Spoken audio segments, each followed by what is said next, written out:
if you have a Blue Eco rotating drum filter, here's a good test in case your water bill starts going up and you don't know why.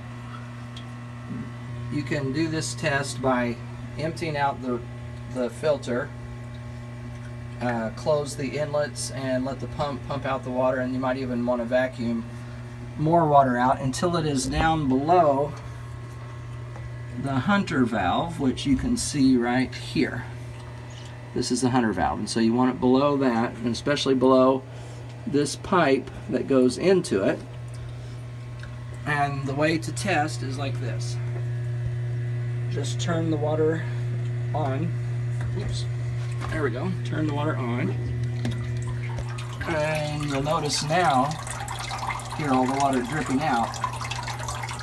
And that water is coming from the joint between this pipe and the hunter valve.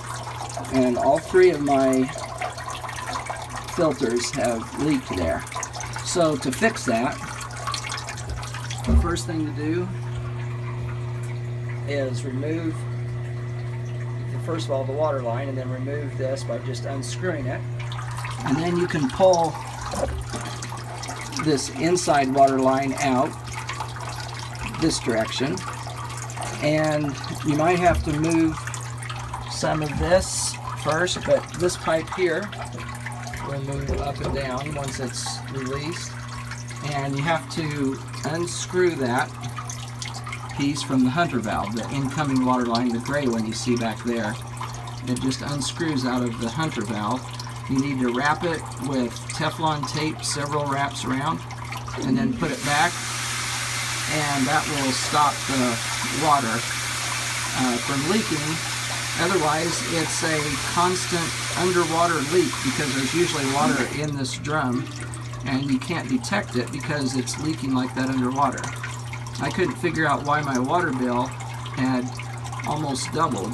I didn't think the spray was causing that much water use, and instead it turns out there's a leak below the surface of the water that, unless you do this test, you can't detect.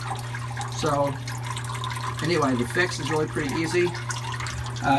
Getting that elbow down there to turn inside of here is tricky. You might even have to remove the underneath it. There's a blue hose with a little tiny horseshoe shaped clamp, and but otherwise just hopefully without having to undo that, you can move the whole arrangement around enough to get that to go round and round until you can unscrew it, put the tape back on it, and then reassemble it.